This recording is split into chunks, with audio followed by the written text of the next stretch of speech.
शरीर की जितनी दिवाली मनाई जा रही है, आत्मा का उतना ही दिवाला निकल रहा है। यानी आत्मा में आत्मिक गुणों का विकास पैसे भर भी नहीं हो रहा, क्योंकि दृष्टि एकांगी है, दृष्टि केवल शरीर पे है, दृष्टि केवल परिवार पे है, और दृष्टि केवल शारीरिक सुख सुविधाओं की व्यवस्था पर है। तो ऐसी स्थिति में आत्मा के पास जो फर्ज है, उस फर्ज में मनुष्य कितना नादान है। और 10 मिनट भी यदि कुछ करता है, 15 मिनट भी यदि कुछ करता है, लाख रुपया पाप से कमा के यदि 10,000 भी अच्छे कार्य में देता है तो क्या मानता है? मैं तो बहुत देता हूं। और 10,000 देके भी 10 बार धन्यवाद लेने की भूख, व्यक्ति पैसा देने लायक नहीं है, दे रहा है ठीक है, पर कम से कम धन्यवाद लेने की भूख। और बहुत सी बात तो समाज में बैठा है, इसलिए दिए बिना चलता नहीं, कुछ न कुछ तो समाज छूट ही लेती है, नहीं तो सामने सुनाने वाले भी संसार में कम नहीं, इसलिए शर्मा शर्मी की कलम चलानी पड़े। पर किस तरह की मनोवृत्ति से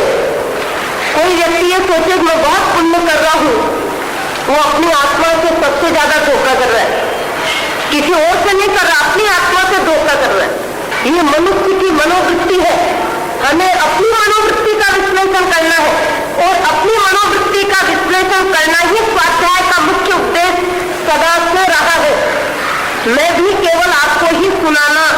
है इसलिए नहीं बोल रही हूं, बराबर पूरे दिन में मैं मालूम कितने ऐसे शब्द रहते हैं व्याख्यान के जो मुझे बार बार संबोधित करते रहते हैं, उद्बोधन देते रहते हैं, और मैं बार बार स्वयं से भी पूछती हूँ कि बातें सारी सुनाने के लिए ही है या अपने लिए भी है।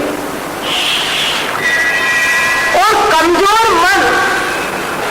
की अभिव्यक्ति अनेक बार होती है। जैसे आज सवेरे किसी व्यक्ति ने मुझसे आके पूछा कि महाराज कल आपने कहा कि जो वर्तमान में साधना में कर रही हूँ वो तो राई जितनी है और करनी है वो पर्वत जितनी है, तो फिर हम जैसे सामान्य आदमी का क्या हो? मैंने कहा हकीकत हकीकत है, जैसा वीतराग ने मुनि धर्म बताया है, उस मुनि धर्म का उल्लेख जैसे 10वें कालिक पुत्र आचार्य पुत्र आदि में है, उसके अनुसार मेरे जीवन में साधुता राई जितनी भी है, यह कहना भी बहुत मुश्किल है। हकीकत है,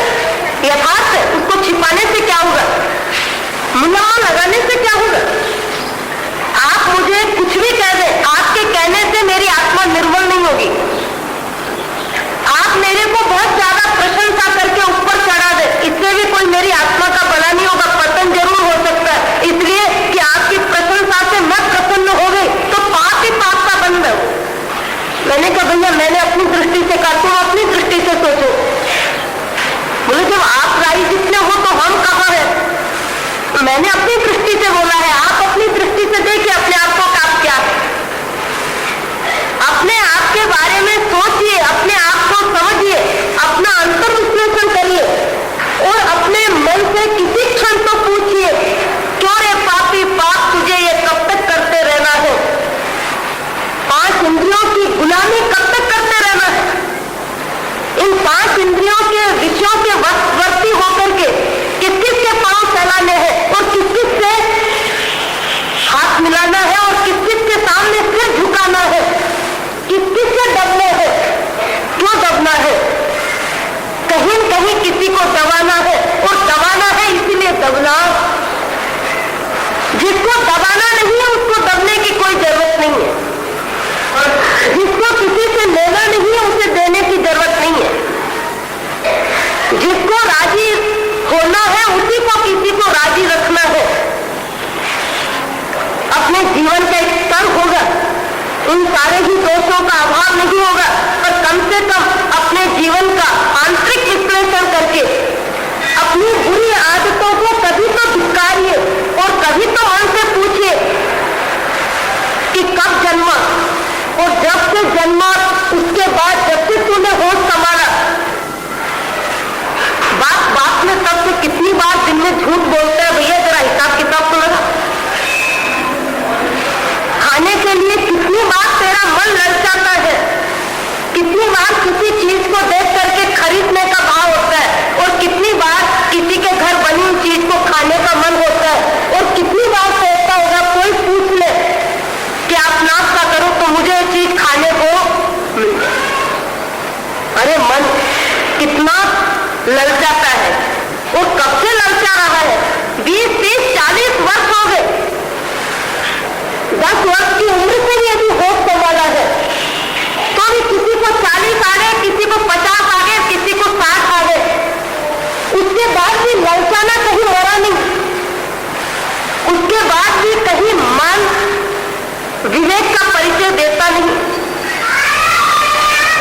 बेटे ही नहीं कमाने लग गए, बेटे के भी बेटे 2-4 वर्ष में कमाने लायक हो जाएंगे, उसके बाद भी दादा पाप करते हुए कहीं रुकता नहीं, कहीं रुकता नहीं, क्योंकि कमाने की लालसा है, कमाने की जरूरत नहीं है, केवल लालसा है, एक आदत है, एक संस्कार है, और उन संस्कारों में जीता जा रहा है, क्योंकि उन संस्कारों में जीने से कुछ नोट ज्यादा मिलते हैं और संस्कार बदलने से कुछ नोट कम मिलते हैं। जरूरत तो नहीं है, किंतु कम नोट मिले ये उसके बस की बात, अधिक से अधिक मिले,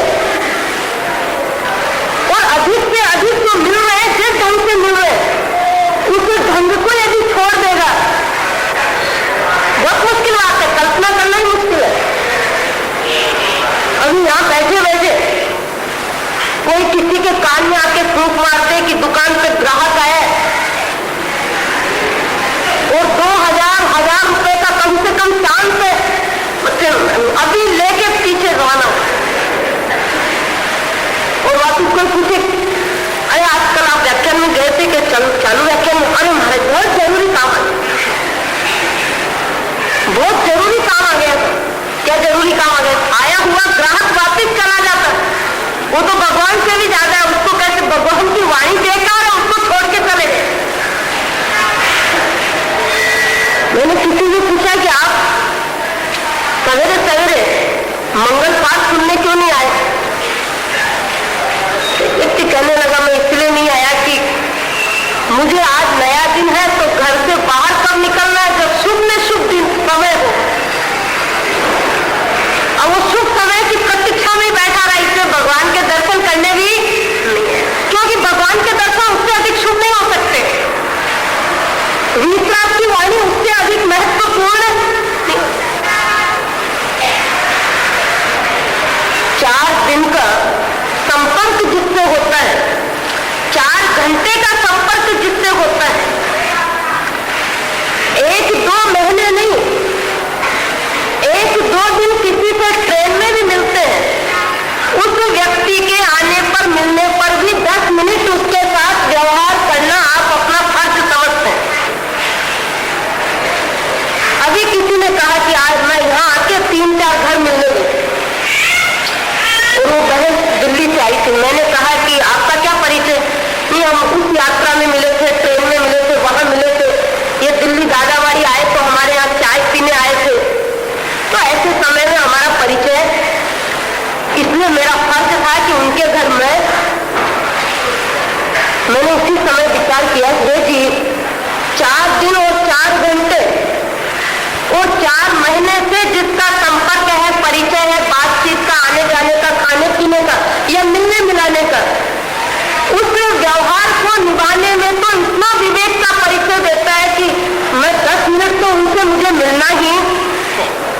कम से कम फोन करके एक बार उनको चाय नाश्ते के लिए मुझे बोलना है, इसलिए कि मेरा उनसे परिचय है। मैंने कहा सच्चिदानंद तुम त्रैलोकी नाथ और सदा सदा से तुम साथ, उस आत्मा के प्रति 10 मिनट का व्यवहार निभाना भी हरेक को याद, और 10 मिनट उसके लिए ज्यादा लगते हैं। ये 50-60 वर्ष का जो संयोग संबंध शरीर का, उसके लिए तो कितना समय है, जबकि इसका इतिहास हर आदमी जानता है,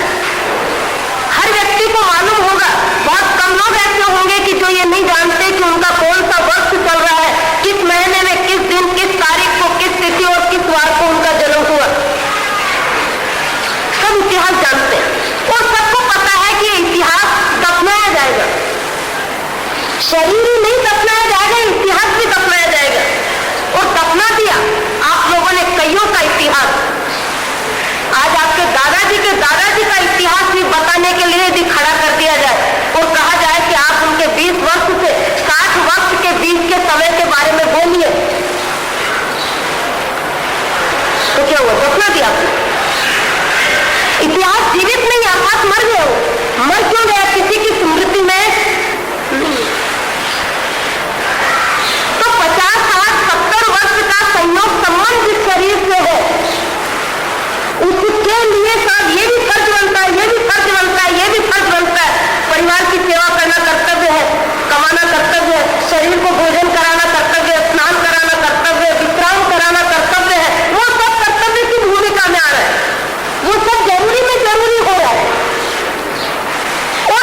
किसी जगह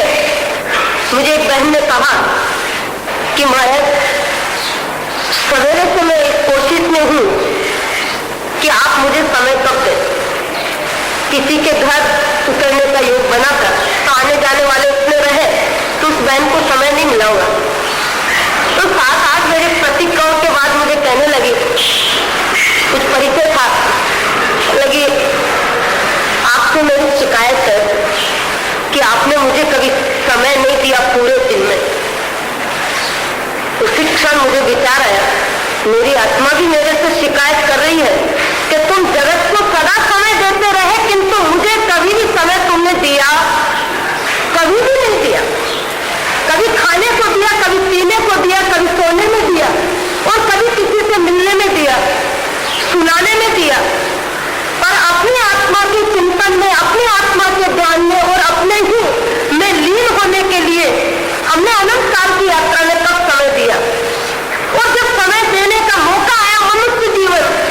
तब भी हमने आत्मा को समय दिया नहीं और दिया ऐसा कहा है तो और हमने ठगाई, विश्वासघात उस आत्मा के साथ आत्मवंचना की। हमको हमारे लिए समय नहीं है, सबके लिए समय है, मिलने वालों के लिए समय है, बिछुड़ने वालों के लिए समय है,